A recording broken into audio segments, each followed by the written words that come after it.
Welcome to our first episode of Weathering Parenthood. I'm Lauren Oleski. I'm a meteorologist and a mom, hence the term Weathering Parenthood. And for our first guest today, we have Alyson Seligman. She is an influencer and content creator. She also runs a PR firm. She's known as the Modern Savvy on Instagram. And we're talking about her journey through adoption. She had her daughter the regular old way, biologically, and then she was diagnosed with what she calls an invisible illness. Right now, my feet are tingling, my body's burning. Doctors then told her it was probably not recommended that she carry another child, so her son, was adopted. We just felt like adoption was the right path for us. Yeah. She shares with us how she felt going through the journey, the reaction she got on her social media accounts, and how she's doing now with both of her kids. So Alyson, thanks so much for being here with us today. Thank you so much for having me. I'm so excited. Episode 1. So hopefully we don't ruin this. This is stressful a little Pressure's bit. on. Pressure's on. I'm going to deliver. You can't mess up our first episode. I'm kidding. It'll be We'll just great. get into juicy stuff right away or something. Let's do juicy it. Parenting We'll just things. drop all of the really good information that people want to know so that they don't turn this off. Okay, so Alyson Seligman of The Modern Savvy on Instagram. That's me. I feel like when we first met, you told me you sort of fell into influencing a little bit. So give people a little background on who you are and how you kind of went down that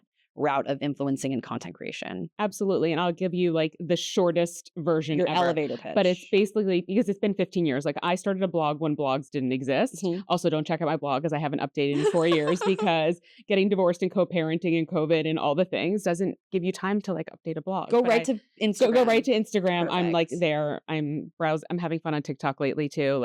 I'm not even sharing that. I'm just doing it, and it's the most fun over there. It is fun to be on the internet sometimes. It is just and when people don't know and your mom can't access it, right? It's really the key because they don't know how to scroll yet. They don't know what they're doing. So I'm just okay, you stay on Facebook, lady. So I started the Modern Savvy, which was called the Average Girl's Guide for my OG followers, because 15 years ago I was fired. I had a really crazy medical illness. I don't know if you know this. It's on my question list. Okay, so I had a really crazy medical thing. I wound up getting fired from my job. I wound up starting a PR business, consulting. And I was I really feel like I want to connect with women. I feel like we're all talking about things. And a lot of it was new momming. At the time I had a 6-month-old daughter. And I felt like we all are just trying to live our best life and whatever that means to us. And people weren't sharing the real stuff. And so I wanted to share about life and style and real parenting and these things called vent sessions where I would just share honest glimpses of life. And over the years, it's obviously definitely evolved. This was when this is literally pre-Instagram, which is crazy. And it's so weird to think about a life before Instagram. I remember when Instagram came out, we were what is this? We share a picture. I think I shared pictures of cookies one day because I was look at the cool filter I can put on a cookie. It was the weirdest thing. Do you want to know? I think my first photo was a pair of sandals I got at Target. So basically I was sharing feet photos. Look at you. So innovative. And look where we've come with pictures of feet. Early adopter. I really missed my market. Yeah, you did, unfortunately. But no, the market you're at is good. No, I think this is the better route for me, for sure. You're doing great with that. Yeah. Okay, so you have a daughter and a son. Yes. How old are they? So what are they up to? Okay, so I have a 15-year-old daughter who's just started 10th grade. So she's in high school. That's wild. I'm 5'3". She's 5'6", 5'7".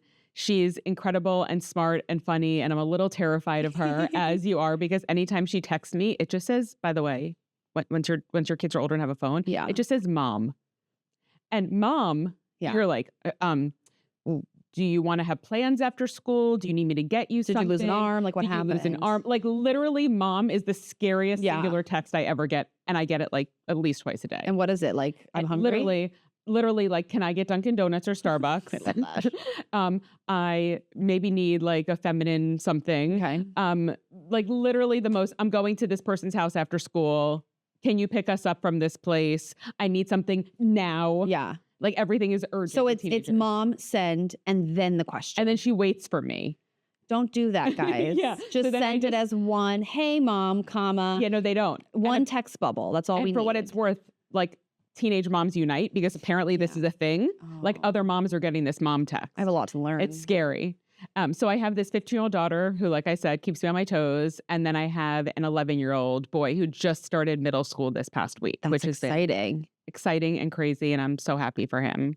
They're growing up. Middle school and high school. Fun and crazy ages, I feel like. Yeah. Now, adults almost. Yes, and I was just on my daughter randomly was like, "Send me photos of me when I was a baby and, like, videos," and I went down Oh. this crazy photo album rabbit hole, and back when she was 15 years ago, you didn't take many videos, Right. like, on your phone, like, that wasn't you didn't your phone didn't have the storage, Right. and so Like there 3 aren't that gigs many. then. Exactly, so crazy, so but I was just, like, in a mush ball crying, so Oh, you're in that's that so stage right now, I just sweet. want, like, where like, if we're doing a parenting podcast, like, where are your kiddos so I could just, like, give like, smushies I should have brought them, but the little one, my toddler would have been bored and like unplugging everything in here. if that tracks. And then the little one is like crawling and moving like crazy amounts. So like that he would have been Yeah, standing like on you're this. like, there's a lot of cords for people who are not looking at or Yeah. behind the scenes. There's a lot of cord. Like I'm looking at a giant situation over The there. other day he like started putting his finger in like a socket. I'm like, we have like Oh, we're not yeah. yeah, it would not be he won't sit still. So like not a You know, great trial by fire. not a great venue. Exactly. The best venue for him. So our topic today is about adoption because your son is adopted. So I want to go back to pre him when you Yes. had your daughter. I guess the old fashioned way is like I don't know how to like put it. Biologically, yeah. You And grew and birthed your own daughter. I did. She grew right here in my belly. And then you got sick.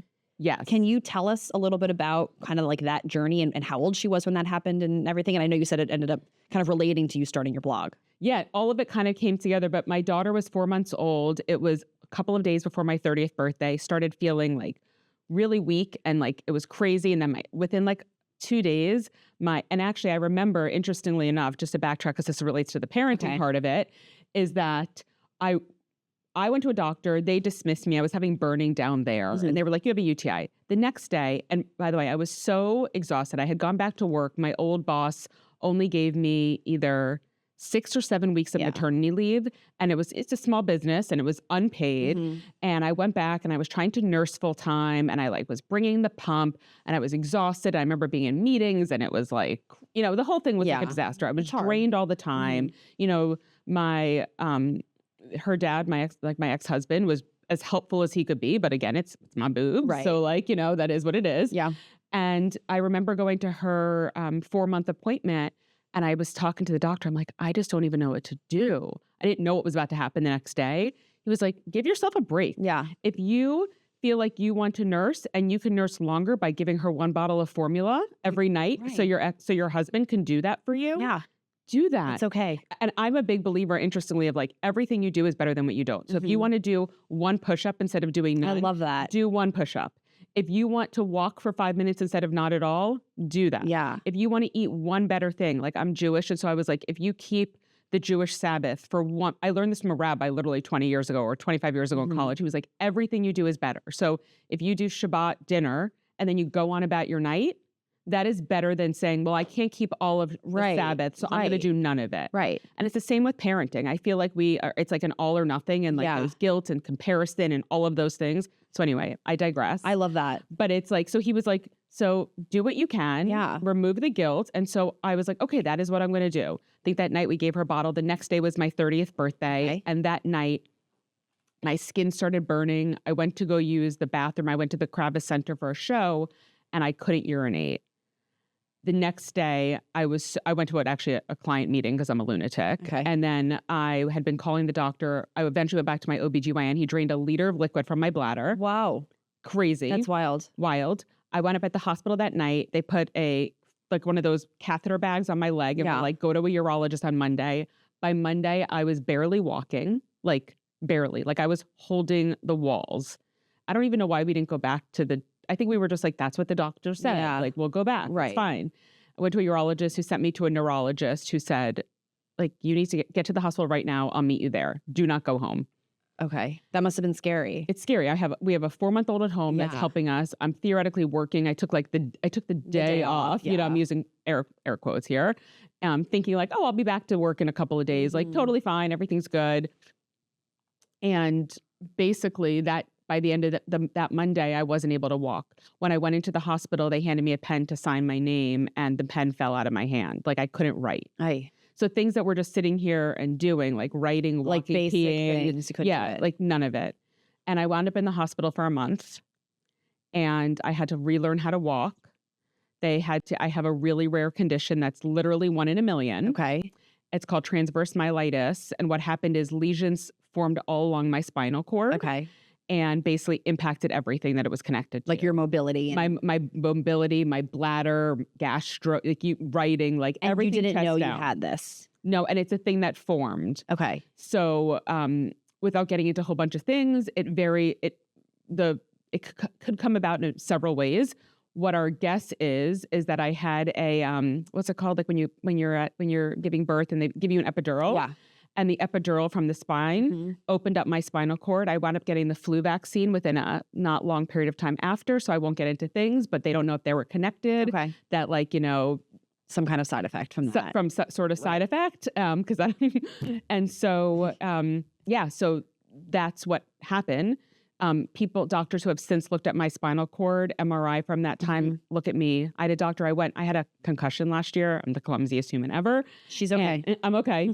My brain is a little wonky, but that's just not because of the concussion. But that's because you're a mom and that's what happens to our brains. Yeah. And we don't sleep and I don't know what's happening. Right. And the doctor looked at me and he said, oh my God, you should not be walking. Wow. And he looked at me and I hadn't had that moment in like so many years. Because I'm just like a type A we're going to figure it out. When the doctor told me I might never walk again, I could go blind, I might never hold my daughter.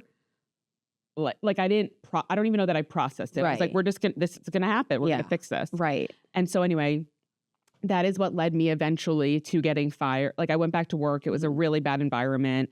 And that's what led me ultimately to be the decision she made for me was ultimately the biggest gift of my life. Yeah. Because that is why I started my own public relations business that I'm so proud of where it is today and how I can help nonprofits and businesses. I am so proud of the community I built on social media.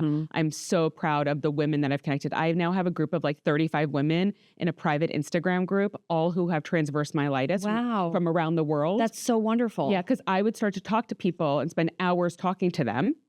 And then I said, well, what's better than just me? More of you.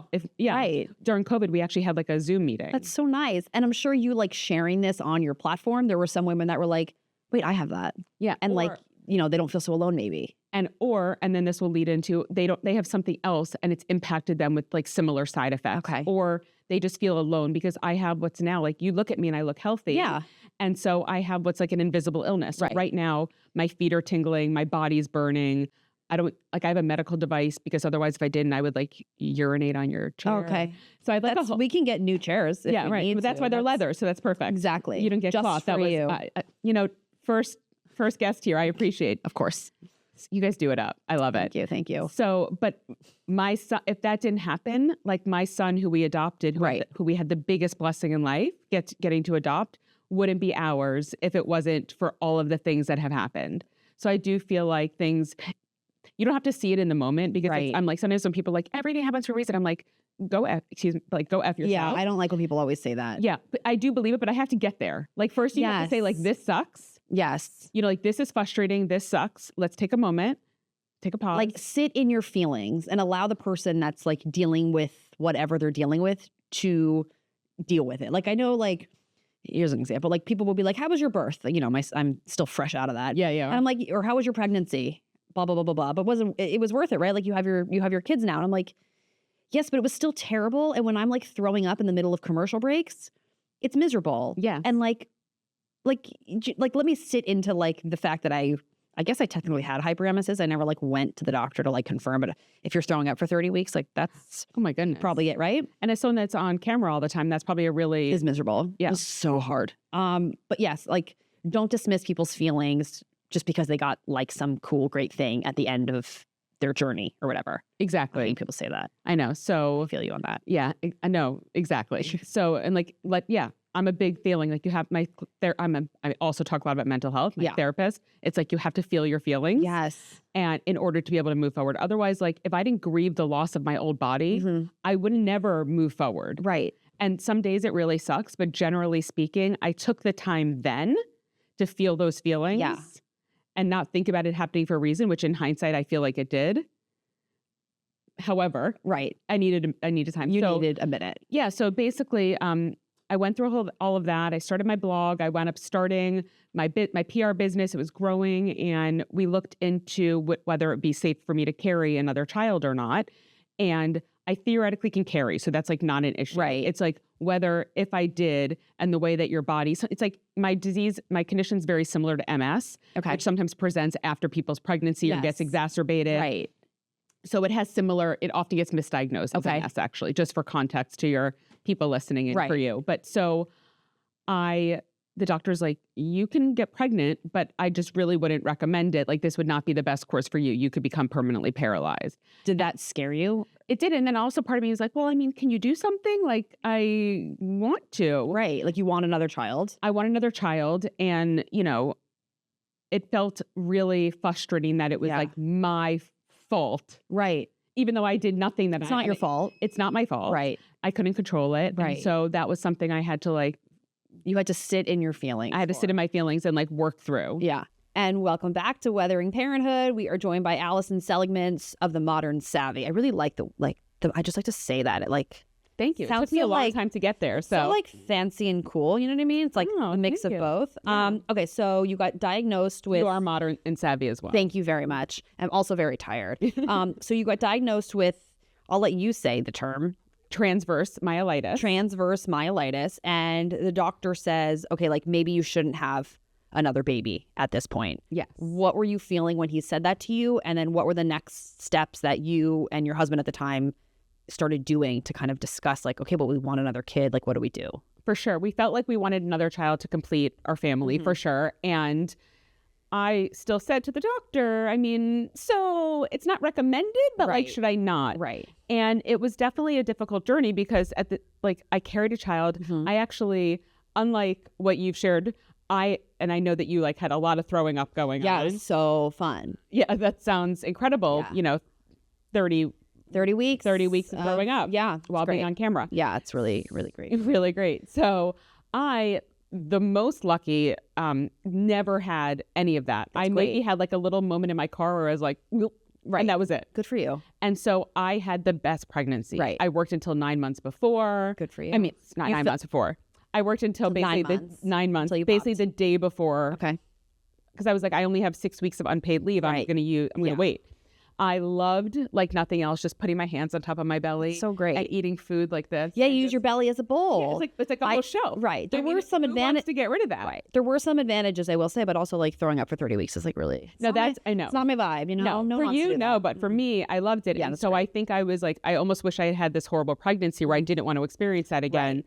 And I was very open. It was difficult. It was Yeah. really difficult. And I had to really grieve a lot of those feelings. And so I said to him, can we try? And he's like, well, you can carry. I just really, you could become paralyzed. Yeah. A million bad things could happen. Right. And I still had this moment, and my ex-husband, who's smarter than me, basically said, you're an idiot. Yeah, you're not doing You're this. I love you. This is a really poor choice. Let's find another solution. Right. Smart man. So you chose adoption. So we chose adoption. We wound up considering various other things, whether IVF or surrogacy. But Right. eventually we just felt like adoption was the right path for us. Yeah.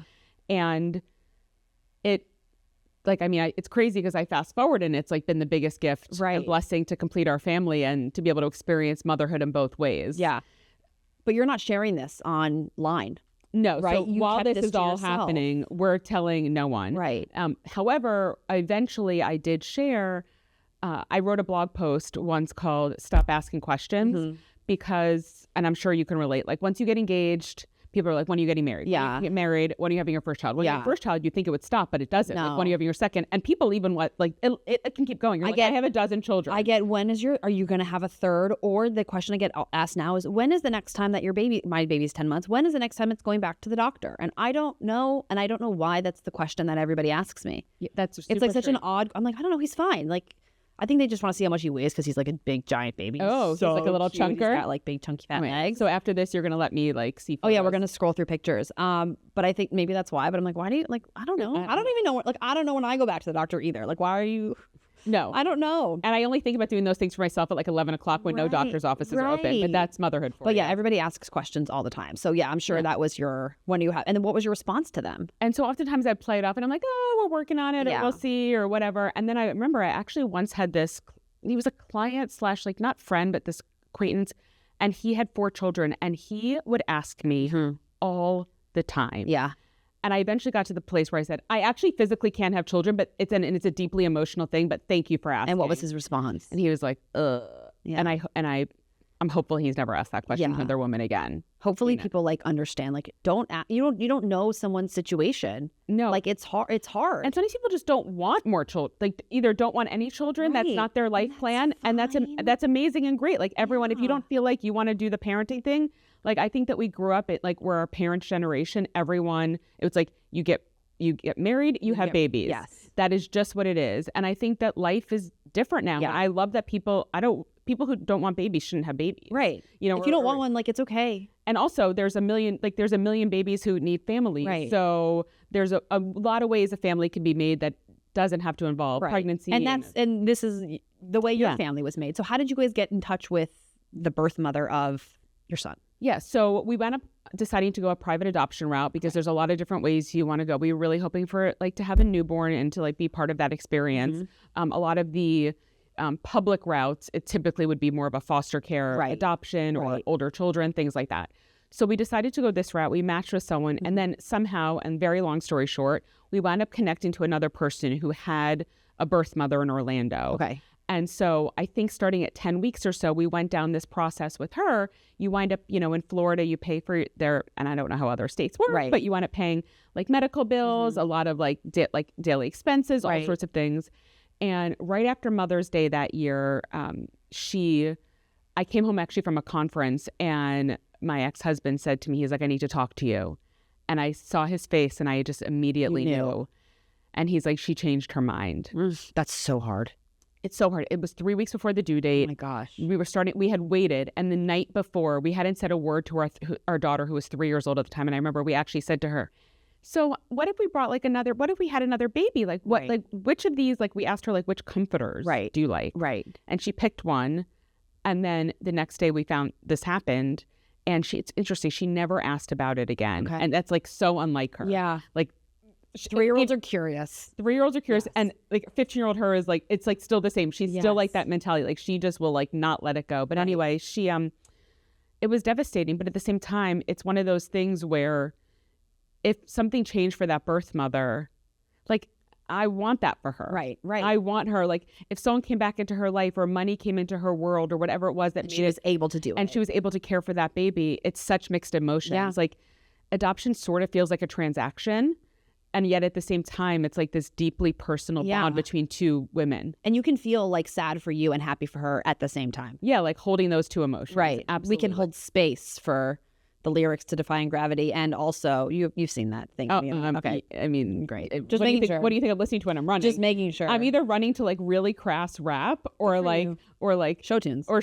Yeah. Great. I mean, it's really like one or the other. Yeah. Like you can hold space, I think, for both. Like you're allowed to be happy for you, happy for her and sad for yourself. Yeah. And you're allowed to be sad for yourself. Like you're allowed to not be okay and not feel great about the situation. One of the best gifts I got when we eventually shared that this had happened on social media, I wrote a blog post about it, and someone that I knew but not well reached out and sent us a cake, and it said, "This effing sucks."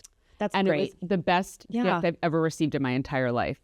I was like, yes, this effing sucks. Sometimes that's what you need to hear is you don't want solutions. Or like, it'll be okay. Like you'll find it, like, whatever. No, it sucks. It sucks. Yeah. That's it. And sometimes I think when we as women or professionals or friends can just say to a friend, you're right. Like this sucks. I'm so right. Yeah. Like we don't need to find like, and I've learned I'm someone who wants to like have solutions for people all the time. And I think in many aspects of my life and in work, it serves me well. Right. But sometimes I just need to take a pause. And is that person in this moment looking for solutions or just looking for an ear? Right. And sometimes they just want an ear. And often I've had to learn how to say to someone, like, I want to share this with you, but I'm not looking for anything more than just venting. Right. You just want them to listen. Yeah. And I'm assuming, like, when you shared that part online, people were like, oh, wait, me too. Or, like, did you get, like, viewers and followers to, like, coming forward and talking to you about this journey at all? Absolutely. And what's interesting is because while my reason and my diagnosis is really unique, at the same time, like, millions of women are dealing with fertility and feelings of isolation and loneliness and frustration and not sharing it even with their closest people in their world for whatever reason, and so I had countless women, like hundreds and hundreds of women who reached out to me either to console me or to say, oh my God, thank you. I felt like I was literally the only person Like I've never met these people. They could be across the country. Right, across the world. And I just felt like I had these like soul sisters and connections. And the reason why I was like, if I never write another post, if I never do anything again, I feel like I have accomplished something because there are women out there who feel heard, who deserve to feel like I was and honestly, it was just as reassuring for me. I shared it because like writing is cathartic for me. Right. But them responding made me feel like, okay, just because my friends are all sharing their baby photos on social media and big bumps and everything, like there are women who get me just like I get them. I'm sure it also made you feel less alone because now you have people reaching out. Like you also probably thought like, I'm the only person going through this. You don't know anybody that's adopted. You don't have, you don't have any friends that have adopted children. And so I'm sure them responding as helpful as it was for them, I'm sure it was really helpful for you too. 100%. And like we've also learned a lot through the adoption journey, like so much. Yeah. So by the way, and if I can look at the camera, go for it. Like if you are going through an adoption journey with an attorney or privately or publicly or whatever, or just have questions, don't even know where to start or just considering it, you can message me and ask me all the questions. I will answer them. We could probably text. We can talk on the phone because it's one of those things that I felt like I never had anyone to go to. Yeah. Just like with my condition, it's like the same thing. Like these are really like no one's sharing. Yeah. And you don't know what to do or that's why we're starting this podcast so we can all just talk about the junk and the gunk and the gross that people like don't talk about. Mixed in with the joy. Yes. And the crazy. Yeah. So yes. So we wound up going back to that original adoption attorney, very like long story short, matched with her. We met a woman selected us. So I don't know if you want me to share this, but basically when you go through, and I guess I am sharing it. So I didn't even wait for an answer. Yeah. I love that. Great.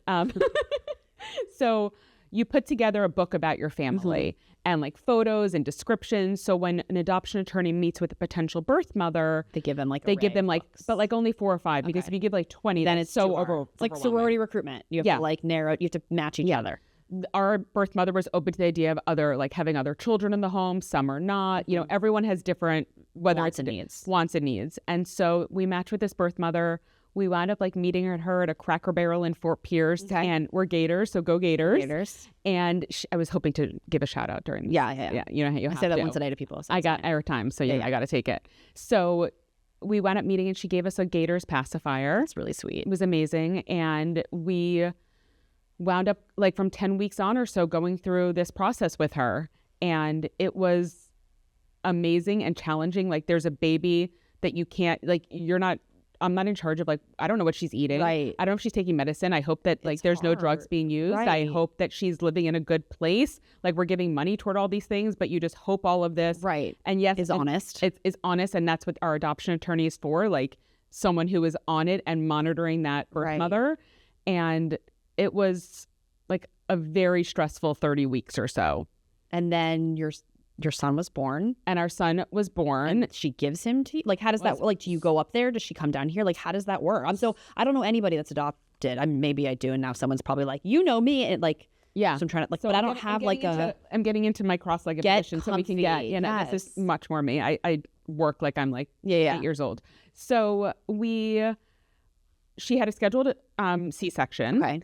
And so she invited me to be in the room. Wow. And she didn't have to. She didn't have to. Okay. And it was actually at a hospital in Fort Pierce, and their rules were very like kind of bizarre in terms of after our son Evan was born. But so she invited us in, and when I tell you, because when you're giving birth, it's like beautiful but traumatizing, and you don't know what's happening. Yeah. And my daughter was born in like this flurry, and like I don't even know. It was crazy. Yeah. It's like you appreciate it, but you can't. Yeah.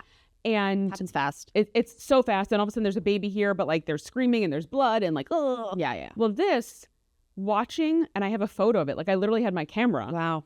I have a photo of him like emerging, like via C-section. Yeah. Like I was there. I just got to witness this like. It's like the Lion King. They like lift him up. Like literally, Eva's like Simba, but you're fully present. Yeah. You can appreciate it. I mean, she's like wide open. Yeah. But I mean, I was right there next to her, like by her side, by her head, and like got to witness my son be born. That's incredible. And it was the most phenomenal. I can like get him. I'm getting emotional, but it was the most phenomenal experience of my life. Do you have a relationship with her still? We don't. We had a private adoption, and it was really interesting because I didn't want her to be like reading up on I share a lot on social media. Yes. So I tried to be a little bit more low key during those times, so she wasn't.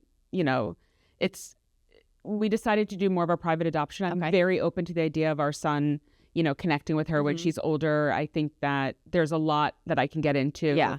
That it's just, I know about where she's been since and all of those things. But you don't talk to her. I think our attorney every so often does. Okay. But so how old was your son when you told him? I assume he was. Yeah, so our son knows, and we are very proud that we adopted, and we talk all the time about how God and the universe connected us and how we were meant to be, how he grew in my heart and not in my belly. That's really sweet. And so it's like we've definitely had conversations in the home from the beginning. I love that. That's really sweet. We're going to take a quick break and we'll be right back. And welcome back to Weathering Parenthood. We're here with Alyson of The Modern Savvy. So we were talking about your son. You witnessed his birth, which was really cool and like the coolest. A really nice thing for the birth mother. She didn't have to invite you, but she did. Yeah, I mean, it was incredible. Yeah. And then to be able to take him home from the hospital a couple of days later. And then one of the things, by the way, that is the most special. So July 1 is our Forever Gotcha Day. Okay. Which means that after you bring your child home and she signs, it's not over. You still have to go in front of a judge. Okay. And that takes a long time. How long was that before? It like 8 months or so. Okay. 7 or 8 months. Okay. And I think paperwork and things. So he was born in November and then on July 1st. And we went in front of a judge and she asks these questions with our family. And I have photos from that day, which is amazing because my dad has since passed. And so he got to be there. And he felt like a really special connection to my son, like incredible. And I just think that now my dad was into aviation. Whenever we see a plane, my son goes, look, it's Grandpa Mark. That's really sweet. It is like the most special. And so we've really tried to like foster that connection. But anyway, so I have all these photos. But my daughter, who's was 3 at the time or 4, they said, like, will you promise to love him forever? Like he's like your own, whatever the judge says. And I have a photo of my daughter's hand, like this, like higher than anything in the universe. Like raising her hand, like, yes, I will do it. Which is amazing because, you can imagine a 15-year-old girl and an 11-year-old boy right now. So every time I go back to it's delightful all the time. Once upon a time, she liked him. Yeah, she loved him. And I show her photos. I'm like, remember how much you loved him and cuddled him? Like, she's like, yeah, but now he's annoying. Yeah, exactly. So how old was he when you told him that he was adopted? Because he knows. And how did you tell him? Sure. So I think it's one of those things that we have such a sense of pride about adoption. Like it was such a gift to be able to have that. And I think that there's such a stigma around adoption that candidly, like I said, it wasn't my first choice. Right. And at the same time, I can't imagine my life or world another way until you experience it. You have no idea. Right. And we tried to ensure that every time we talked about adoption and how families come together. So there's a lot of age appropriate books you could read. Okay. And so they start talking about how you don't have to look like family to be family. Right. One of my favorite books ever, and it's not necessarily, it's adoption, but not. So I give this to a lot of families. It's called A Mother for Choco. Okay. I should have brought one for you. Okay. Poor planning I'm here. sure we'll see each other. Yeah, I'll Amazon it to you. Great. It is one of my favorite books ever. And it is just the sweetest story of this little animal who feels alone. And every time he wanders around, he feels like he looks like no one. Aww. And eventually this mama bear, and he's like an alligator or something, brings him in and she's like, but I don't look like you. And he was like, but do we hug and do we play? Oh, that's really sweet. The best story. And so we talk about that a lot because he has blonde hair and blue eyes. And I'm like, well, I have red hair. Right. So we don't have to look like that. And so we talk about how he grew in my heart and not my belly. Right. And it's just that sense of like, oh my God, like Bub, out of all the mommies and all the kids and all the God brought us together. Right. Like we were meant to be. Like how special is that? We are like, that is like the most magical. And so I think from an early age, when you first start talking about how you don't have to like look like family to be like family. And there was a lot of books that we eventually found, like I said, and then just started to increase the conversation. Okay. And definitely like thankfully there were articles, but like we just made sure it was not a stigma that one day when he's like 14 years old, we had to sit announce. him down and be like, listen, we have to tell you something. It was kind of like something you gradually did, I guess, over time. And I think that's where the stigma came from, like from decades ago and previous generations, is like people weren't told. And it was like this like secret family thing. And now it's like, what a gift to be able to like, we're all like raising families in different ways. And the way families come together are just all special and different and unique. And adoption helped complete our family. And like, what a gift. What was the response from friends and family or even, your followers online when you told people, we adopted? Yeah. Well, it was funny because like all of a sudden I posted a photo of like my daughter holding our son. And like I never had a belly. Like I never showed anyone. Right. And it was just like such like excitement. People had been through my journey. People had knew about me being sick. They heard about our adoption loss. They heard about my pain, not being able to conceive. And it's incredible when people like that sense of community, like whether you have 5,000 followers, I have 20,000 followers. Like now there's people with like, millions and millions. Right. 20 is like a small influencer. But to feel like you have this like community of people, it's like, it's crazy how they say, but like the way strangers sometimes can love you are bigger than the people who know you. Yeah. And that is to me one of the like, well, I have mixed feelings about social media, like really one of the biggest gifts. And I think that's like a gift of motherhood is like, sometimes there are ways for social media to unite us, even though it could feel like sometimes not. Yeah. But like when you could all share like the crazy, ludicrous, screaming tantrums and arguments and now like we've like navigated some behavioral and like other challenges. And I often am just filled with such like gratitude that like we have the financial and emotional and like time capacity like to give him exactly what he needs to become the best version of himself. Right. And like that to me feels like it's not every day is easy, like for any parent. Yes. And we definitely have our challenges, but I just feel like that's like a gift I've been given. And like, had I not gotten sick, had all of these, like, there's like all this trickle effect of things happen.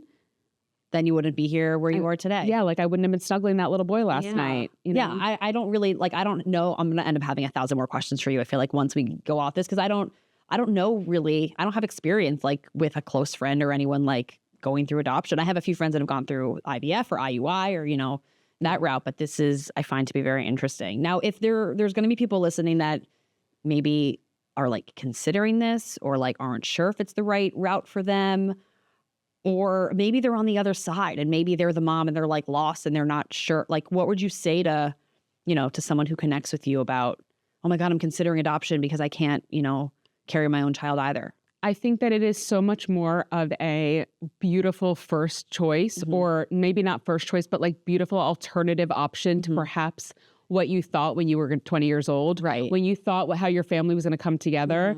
And I'm someone who like, if you tell me we're going to a restaurant on Friday and the plans change, I struggle with that, let alone like my entire life plan. Like, this is a huge plan. This is a huge plan. Yes. And so sometimes I think we just have to like accept and embrace like the change. Yeah. And doesn't mean it's easy, but maybe the alternative is even more beautiful than what we imagined. And at the same time, giving a gift to a little kiddo who knows. Right. And to a birth mother. And I think that even if I don't speak to her every day, and even if it's a private adoption, like we are forever connected. Like Evan has 2 mothers. Yeah.